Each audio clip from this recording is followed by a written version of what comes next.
Thank you very much, Madam President. And thank you very much for that statement. Ladies and gentlemen, it gives me immense joy to be back in this county of limitless potential, Homa Bay.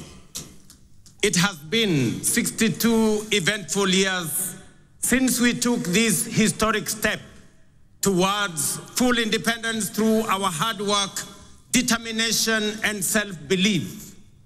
We have defied odds, surmounted challenges, triumphed over adversity, and emerged as a modern democratic state whose government and economy are energized by the restless ambition of confident citizens. Our forefathers knew, as we do, that we, the people, are the foundation, the pillars, and the engine of this nation, and that only we can do the work of building the Kenya we want. More critically, we understand keenly that this country is our home, and we have no other. This is why wherever they go all over the world, Kenyans never forget their homeland and vigorously contribute to nation building. We are acutely aware that although we have given a decent account of ourselves since the first Madaraka day, we are quite far from where we ought to have reached. It is time for us to reflect on the state of our collective self-belief as a people, because without it, we lose all the opportunities that come with Madaraka. We all know that Kenya is not short of imaginative strategies and bold visions. In fact, so good are some of our plans that other countries have successfully implemented them and achieved impressive progress. Our biggest problem has always been one of implementation and execution. The faith to believe in our plans for change, the courage to execute, and the patience and focus to get it done. Some do not believe that we deserve the good that comes with positive change. Others think we are too poor or even in the wrong part of the world. Yet still, others do not want to see changes that benefit ordinary people or make life better for everyone. Today, ladies and gentlemen, I want to persuade the doubters that no one else is going to bring change except us, and that the only way to build the Kenya we want is by embracing change, however uncomfortable it may seem at first, and that we must possess the self-belief individually and collectively to approach our tasks boldly, confidently, and with determination in order to deliver new, more and better, sooner rather than later. Ladies and gentlemen, over 2.5 years ago, we embarked on an ambitious journey of national renewal powered by the bottom-up economic transformation agenda and rooted in the will and sovereign consent of the people of Kenya. Bottom-up is not just a mere slogan. Today, it is a lived reality for millions of Kenyans, transforming lives and reshaping destinies across the country day by day. This agenda is the expression of a deeper yearning among Kenyans to take control of their own fate and break free from a long history of hopelessness, dependence, and exclusion.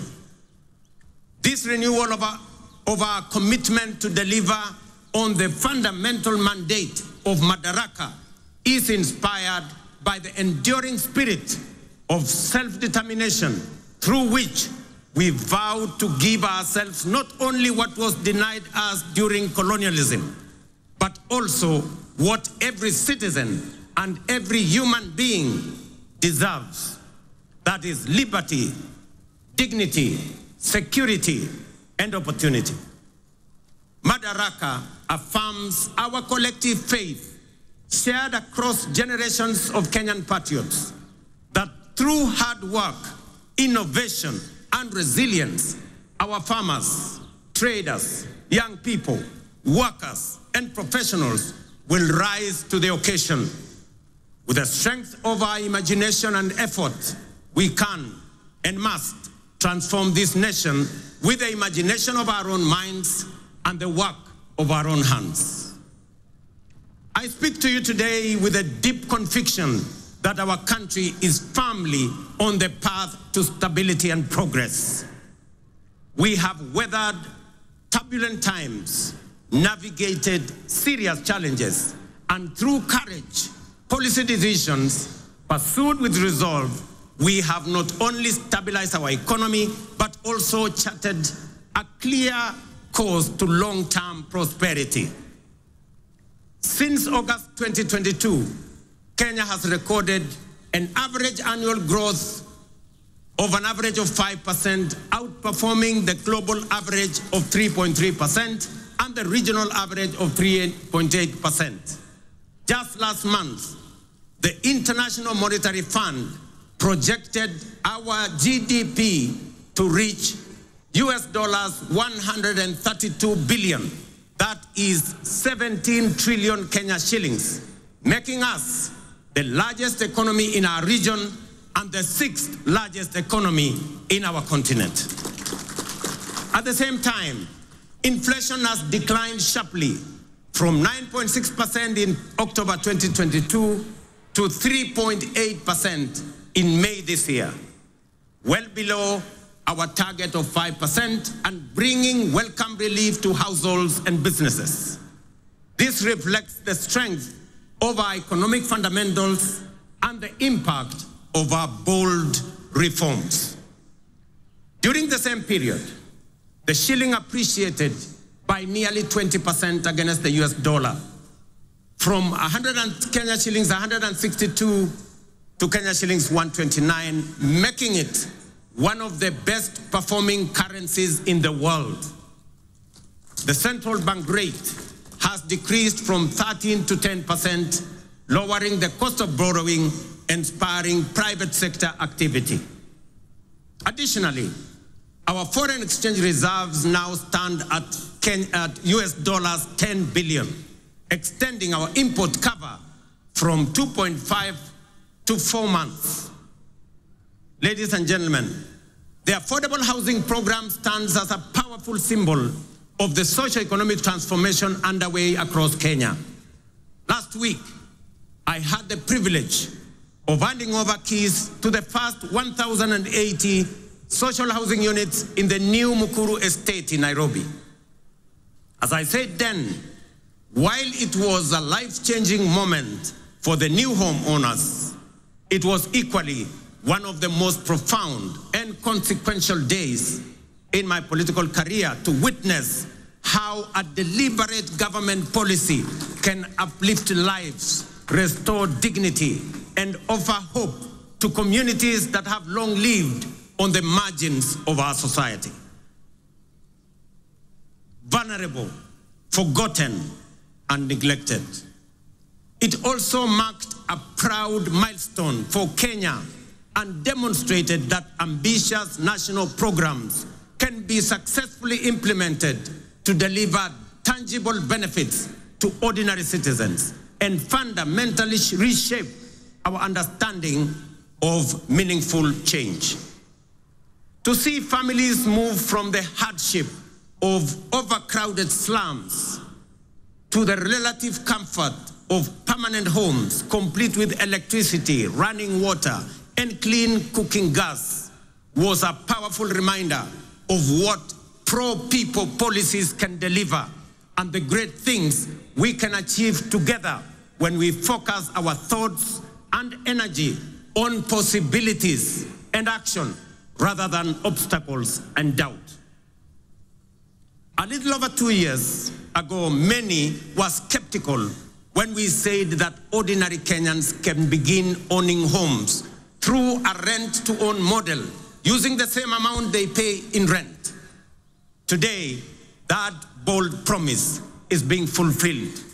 We saw the joy of Cherusha Mudhoni, a mother of 3, grandmother of 4, and second-hand clothes trader from Mukuru kwa Ruben as she stepped into her new home.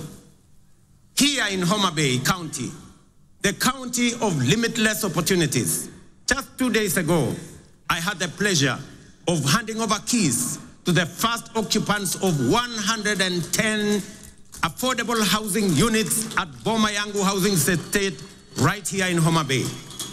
Among the new proud homeowners, some of whom are with us here today, were Kennedy Otieno Odede, a border writer, Helen Atieno Osala, a mama samaki at the new modern fish market here in Homa Bay, Geoffrey Othiambo Nyasuda, a Jua Kali fabricator, and Vincent Ocheng Onyango, a security guard.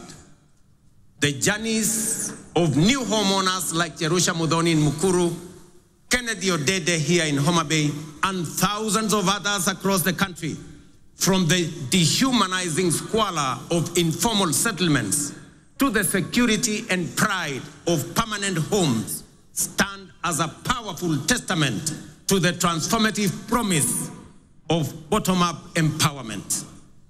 They prove that with vision and resolve, courage and conviction, we can lift even the most forgotten among us into lives of dignity, hope, and limitless possibility. Ladies and gentlemen, if you didn't understand what we meant by bottom-up, now you do. If you didn't believe, now you believe. And if you thought it was a fantasy, as contributors to the housing levy, you are now witnessing and making history that will be remembered for generations to come in the history of Kenya. We are firmly on course to delivering 150,000 housing units under the Affordable Housing Program, which have been under construction since September 2022, with 11,000 units already available for occupation.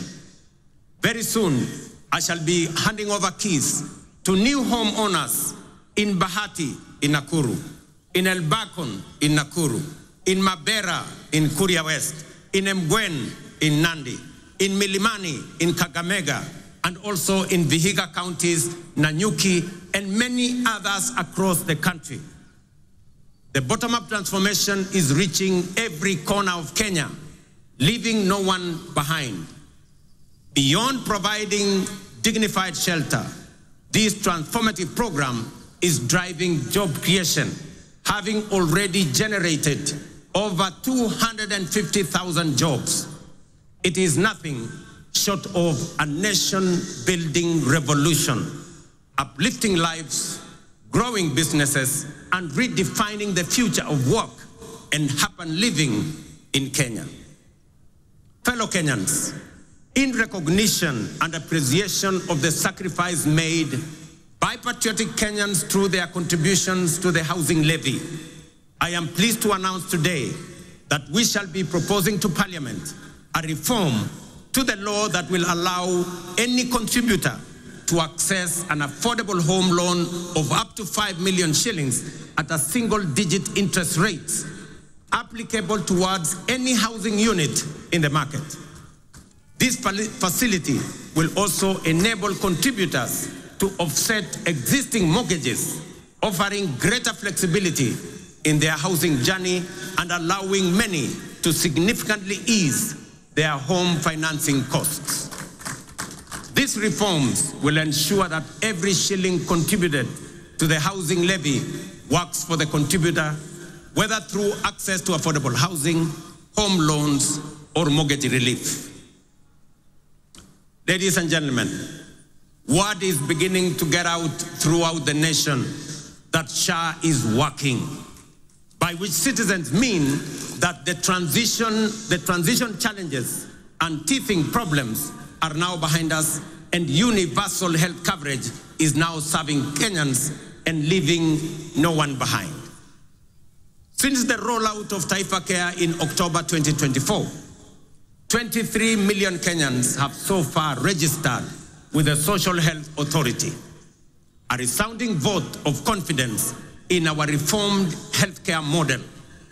We are now recording an average of 50,000 new registrations every day, a clear testament to the fact that Kenyans have embraced a system designed to guarantee access to quality, affordable, and dignified healthcare for all of us.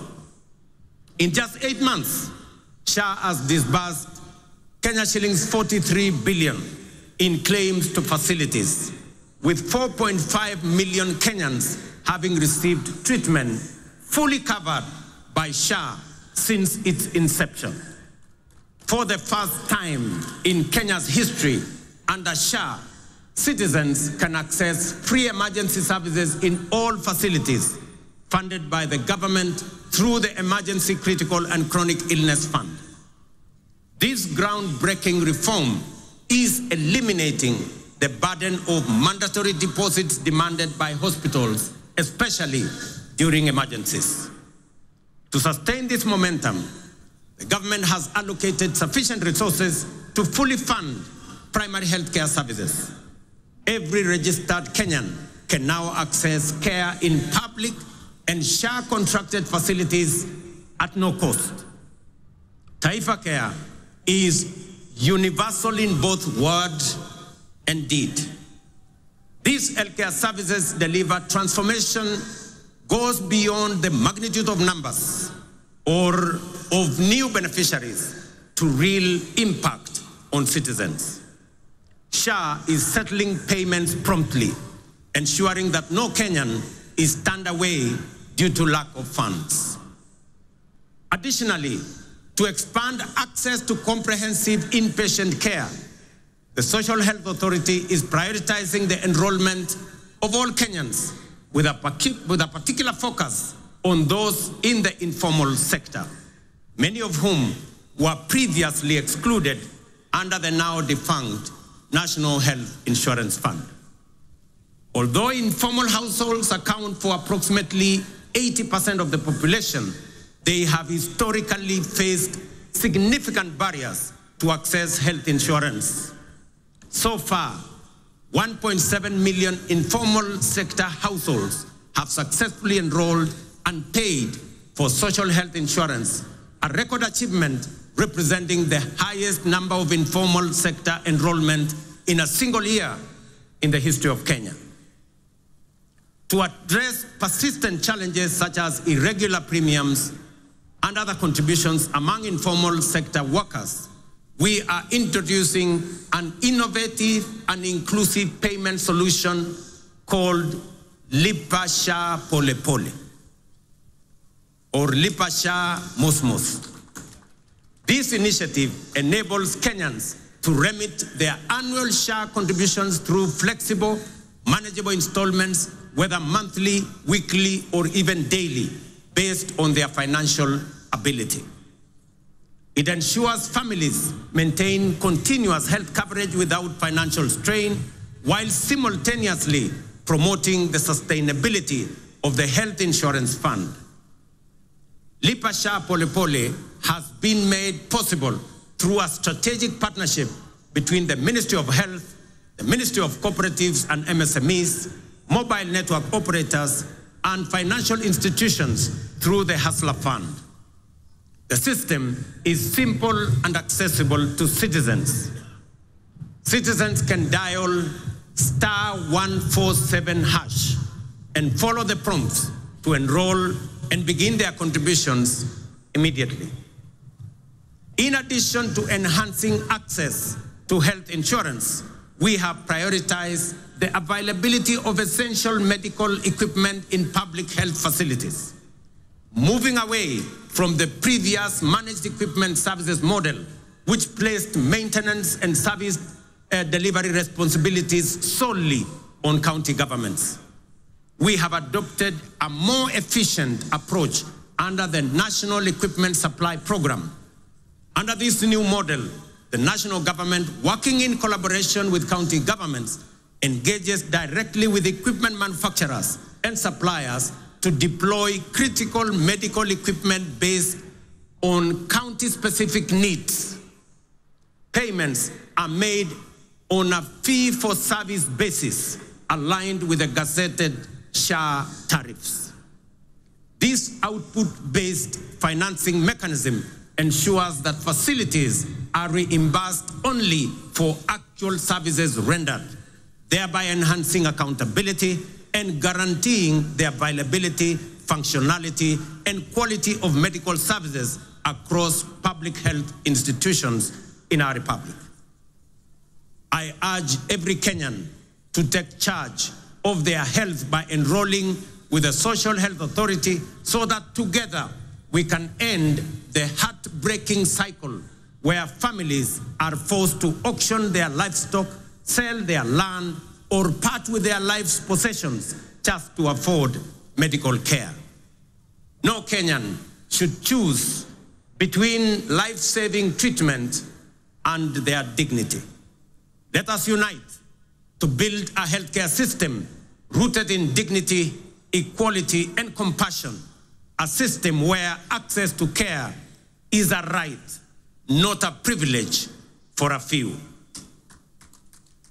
Ladies and gentlemen, you will agree with me, fellow Kenyans, that the remarkable progress we are making in both affordable housing and Taifa Care has been made possible by the solidarity, trust, and commitment with which Kenyans have participated in and contributed to the realization of radical positive change on an unprecedented scale.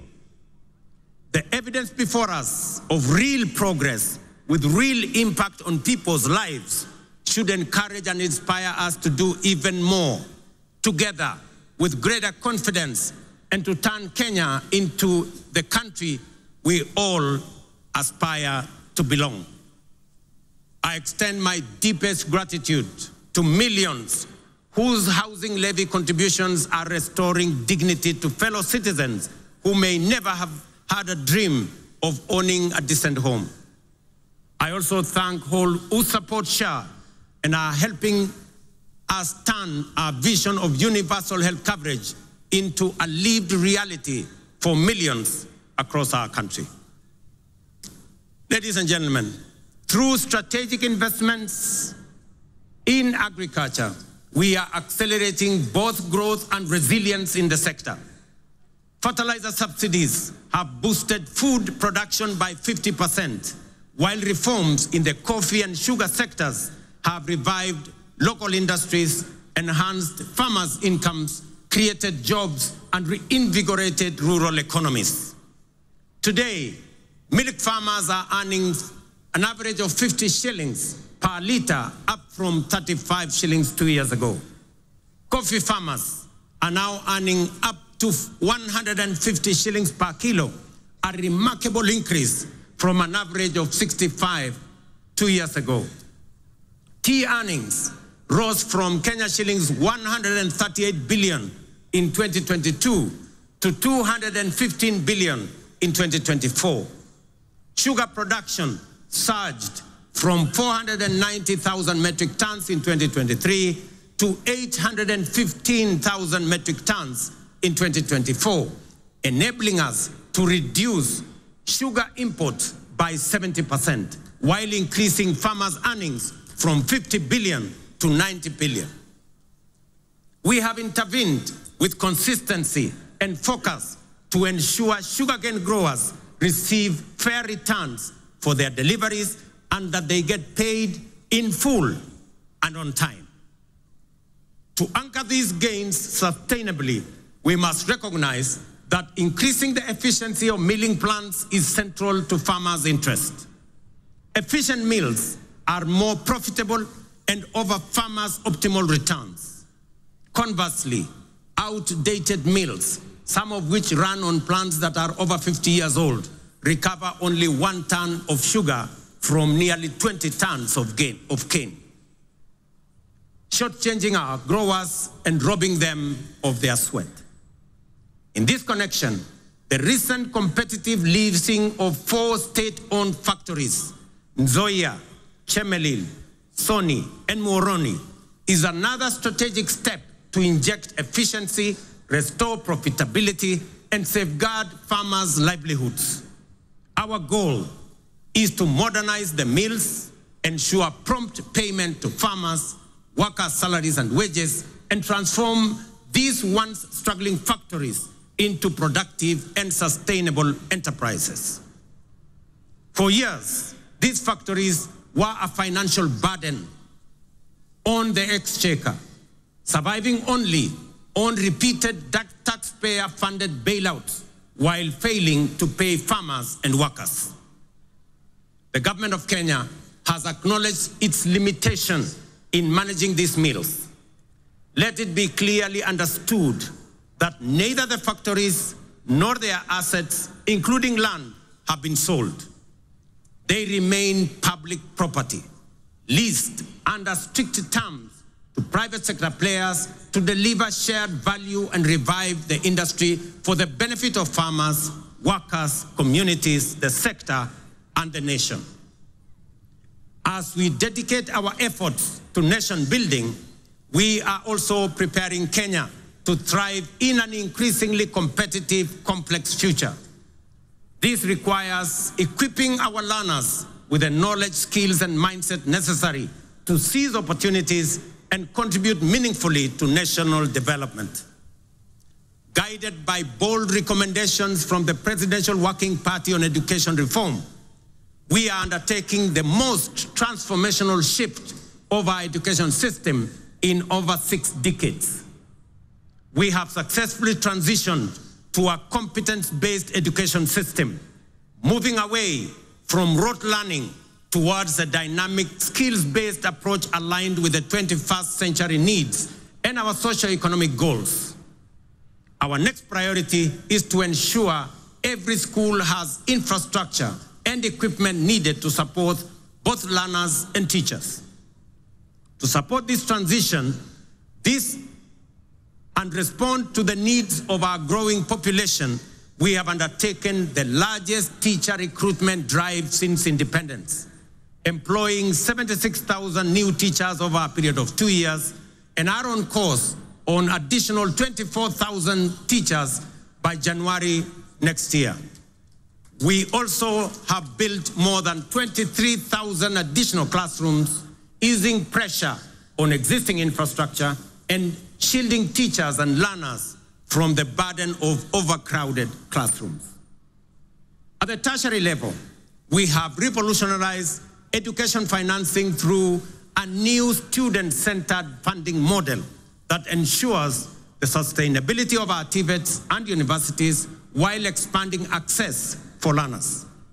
Today, students from poor families get up to 90% of government scholarships, with parents paying only a nominal fee. In recognition of the transformative power of technical and vocational education and training, in tackling pressing socioeconomic challenges such as youth unemployment, skills gaps, and poverty, the government is aggressively scaling up investment in technical training. TVET colleges enrollment is set to grow fourfold from 500,000 last year to 2 million by the end of this year, equipping a new generation with skills and knowledge needed to drive Kenya's industrialization, innovation, and economic competitiveness. Ladies and gentlemen, to further empower ordinary Kenyans and small businesses with affordable credit, the Hustler Fund has supported over 25 million borrowers, disbursed 70 billion, and mobilized 4.5 billion in savings. It has also introduced a revolutionary credit rating system that is transforming access to finance for millions who were previously excluded from the formal financial system. The Hustler Fund credit rating system is designed to offer fair and transparent assessment of creditworthiness.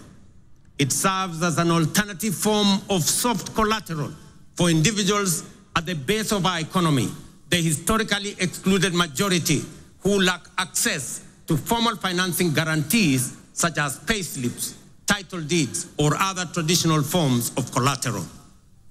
To date, Over 4.5 million beneficiaries with strong credit scores have been qualified for increased loan limits. Notably, 400,000 of them are now eligible for loans of up to 150,000 without any other collateral except their credit score, bringing them into direct engagement with commercial banks. This effectively integrates them into the mainstream financial system, unlocking greater economic opportunities for them. As part of this financial empowerment program for those at the base of our economy, I am pleased to announce that in recognition of the immense potential of our young people, their critical role in the economy, and their capacity for creativity and innovation, the government of Kenya has partnered with the World Bank to roll out the 20 billion National Youth Opportunity Towards Advancement Project, commonly known as NYOTA. This initiative aims to empower over 800,000 young people aged between the ages of 18 and 29 years, and up to 35 years for those with disabilities, by enhancing their employability through skills, training, on-the-job experience, recognition of prior learning, and entrepreneurial development, and the promotion of a savings culture. The NYOTA project leverages the Hustler Fund platform and has already attracted over 1 million applicants for its business support component. This initiative targets at least 70 young people in every ward across Kenya, offering grant funding, business training, and market linkages. We have committed 5 billion Kenya shillings in grants to support 100,000 young people. Each will receive Kenya 50 shillings grant in seed capital to start their entrepreneurial journey by August this year. I am equally pleased to report to the nation that effective this week, we will commence the nationwide rollout of Climate Works, a bold and ambitious initiative aimed at engaging over 110,000 young people across the 47 counties in meaningful work that strengthens their nation's resilience, beginning with informal settlements. Launched last year in Nairobi, the program has recorded significant success and is now being expanded to the remaining 46 counties. Structured as a social protection program, Climate Works will engage youth to deliver vital public goods, including the construction of roads, the planting of trees, and the improvement of environmental sanitation within their localities. Through Climate Works, we are not just offering a paycheck for today. We are providing financial relief and a bridge to future opportunities, enabling young people to pursue their next steps, whether in launching a business, furthering their education, or stepping into long-term employment. So vijana wa Homa Bay, mujipange kuanzia next week. Ile ilikuwa inaitwa kazi mtaani, sasa itaanza Kenya mzima, na vijana 110,000 watapata nafasi ya kushiriki katika kazi hiyo. Ladies and gentlemen, the blue economy is a central pillar of the bottom-up economic transformation agenda with vast potential for job creation, food security, revenue generation, and rural development. Many nations have leveraged their marine resources for prosperity. It is time for Kenya to do the same. That is why this Madaraka, themed around the blue economy and maritime affairs, is being marked here in Homa Bay, the bay of endless opportunities. When we speak of unutilized opportunities and untapped potential in the blue economy, Homa Bay in many ways mirrors the promise of Kenya itself. Kenya has the capacity to become a maritime powerhouse. It is time to act, time to do something bold, ambitious, and transformative with this opportunity. Recognizing this opportunity, the government of Kenya is prioritizing the blue economy as a key frontier for national socio-economic transformation. We are making deliberate and strategic investments in sustainable fisheries across lakes, dams, and oceans. A flagship initiative is the Kabonyo Fisheries and Aquaculture Services and Training Center of Excellence in Nyando. Once operational, it will produce 7 million fingerlings quarterly to restock Lake Victoria and drive research, training, and innovation. The facility will house a Nile Perch Innovation Center, an Aquaculture Resource Center, and the Kenya Fishing School, positioning Kenya as a regional aquaculture leader. Similarly, the Sagana Aquaculture Center is being modernized to serve as a national breeding hub to warm water species like Nile tilapia and African catfish. These initiatives will boost aquaculture productivity, improve nutrition, and expand livelihoods aligning with Kenya's Vision 2030 and the bottom-up economic transformation agenda to expand fish farming into arid and semi-arid regions. In Mount Kenya's highlands, the Kikanjo drought hatchery is being upgraded to resolve issues like fingerling shortages and high costs, ensuring trout farming remains viable in cooler regions.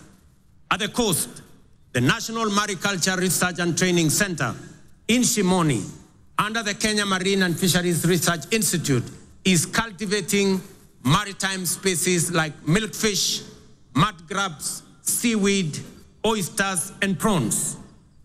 This initiative aims to create jobs and improve livelihoods for about 200,000 people across 5 coastal counties. The development of Liwatoni and Shimoni fishing ports will further expand deep-sea fishing capacity to 24 vessels, fully unlocking our maritime potential. We have completed 7 modern fish landing sites on the Indian coast and 3 on the shores of Lake Victoria. Additionally, 5 more landing sites are under construction in the coastal counties of Kwale, Mombasa, Kilifi, Tana River, and Lamu at the cost of Kenya shillings 1 billion. Due for completion by September this year. 9 new landing sites are also planned around Lake Victoria in Kisumu, Busia, Siaya, Migori, and Homa Bay with a budget of Kenya shillings 1.5 billion. To strengthen the fisheries value chain, we are also building modern fish markets with cold storage and hygiene facilities. In the coast, markets are being constructed in Likoni, Malindi, and Kibuyuni. In Turkana, we are developing markets in Kalokol and Lowerangak, alongside fully equipped landing sites in Kalokol and Loyangalani. Collectively, these investments aim to cut post-harvest fish losses, currently estimated at between 30% and 40%, and create new economic opportunities for women and young people. The blue economy currently contributes 36 billion to our economy, which is only 0.6% of our GDP, but has the potential to contribute Kenya shillings 400 billion through both capture and culture fisheries. To meet this rising demand and ease pressure on wild stocks, we are promoting cage farming in Lake Victoria. As of 2024, over 4,000 cages have been established in Kisumu, Siaya, Homa Bay, Migori, and Busia, producing 12,000 metric tons annually, mostly of Nile tilapia. Ladies and gentlemen, over the past 2.5 years, we have constructed 1,800 kilometers of new tarmac roads and maintained over 134,000 kilometers, surpassing our targets, unlocking markets, empowering rural communities, and supporting key sectors such as agriculture and housing.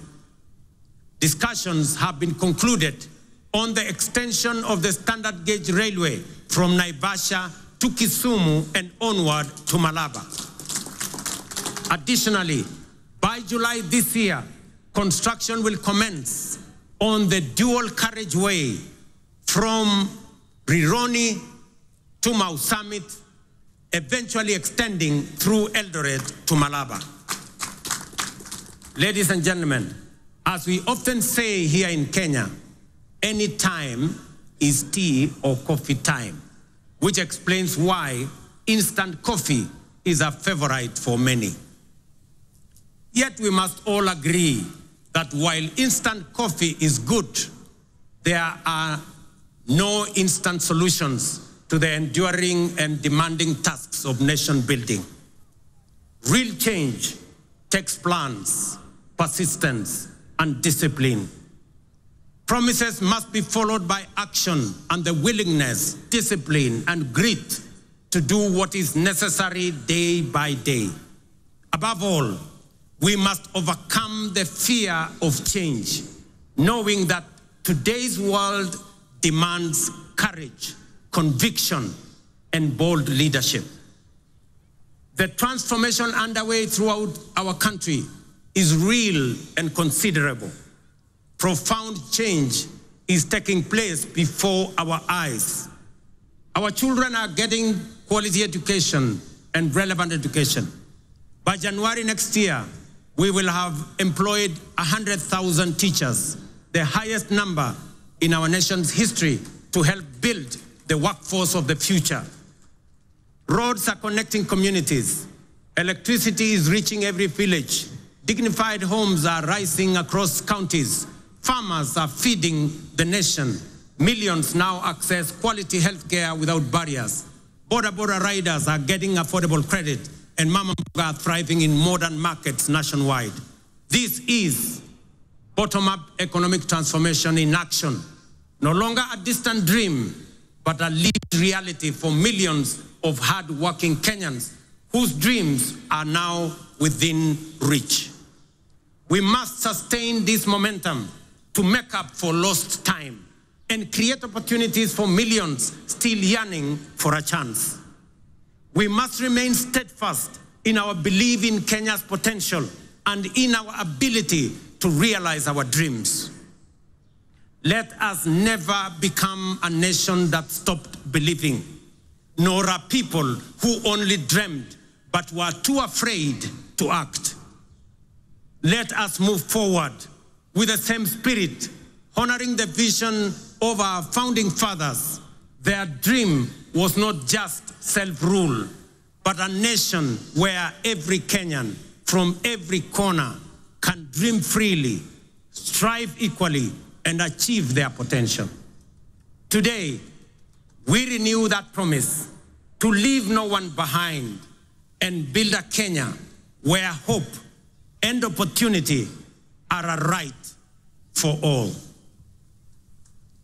Jameni, munikubalie nimalizie hapo nikiwaambia ndugu zangu wa Homa Bay, asanteni sana kwa kutukaribisha Homa Bay. Tunawaheshimu, tunawapenda, na mimi nataka niwahakikishie safari hii tutatembea kwa pamoja. Nataka nimshukuru ndugu yangu mkubwa Mheshimiwa Raila Odinga aka Baba kwa kuunganisha pamoja na mimi taifa letu la Kenya. Tuondoe siasa ya chuki na ukabila na mambo ya kisirani. Tuwaweke watu wa Kenya pamoja kwa sababu umoja ni nguvu. Ndio mwimbaji mmoja hapa akatuambia, one waonge wasiwasi, one waonge watch, one wachodho mana teach. Alisema hakusema? Nirudie. One waonge wasiwasi, one waonge watch, one wachodho mana teach. Kwa Mheshimiwa Kindiki na Mheshimiwa Raila pengine amuelewi hiyo lugha, inamaanisha hatuna wasiwasi, hatuna midomo mingi, tunachapa kazi. Ile kazi bila break ndio tunachapa. Ni kweli ama si kweli watu wa Homa Bay? Tuendelee ama tuendelee? Mimi nasema asante sana I thank you all. God bless you. God bless our great country, Kenya. Thank you very much. Asanteni kwa heshima, naomba sote tusimame kwa wimbo wa taifa na wimbo wa Jumuiya ya Afrika Mashariki. Waliovalia vyepeo visio rasmi tuweze kuzivua tafadhali.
Asanteni kwa heshima, naomba tuweze kutulia ili mwenzetu aweze kutupa itifaki ya kufumukana mahali hapa. Kwa ruhusa yako Mheshimiwa Rais, niombe viongozi wabaki wametulia kwenye jukwaa rasmi ili niweze kutangaza itifaki ya kuondoka. Niwaombe pia wananchi, tafadhali kwa heshima tusalie mahala tulipo hadi viongozi wetu watakapoondoka. Niombe kutangaza kuondoka uwanjani kwa Rais wa Jamhuri ya Kenya, Daktari William Samoei Ruto, akiandamana pamoja naye mama wa taifa, wakisindikishwa na mkuu wa majeshi ya ulinzi, Jenerali Charles Kahariri. Na wakati huo pia niombe gari ya Service Commanders iweze kukaribia. It is now my singular honor to announce the departure of Her Excellency Dr. Natasa Pik Musa, the visiting head of state and president of Slovenia.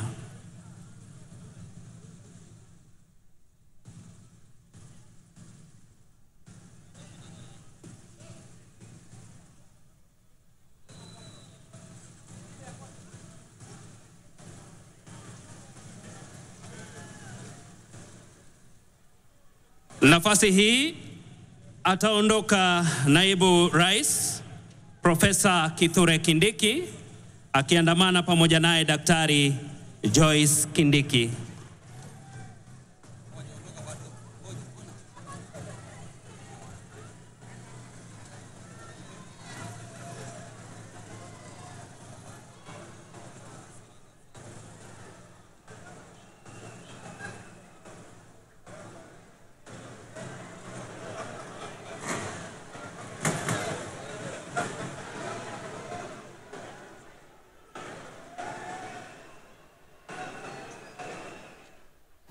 Camera.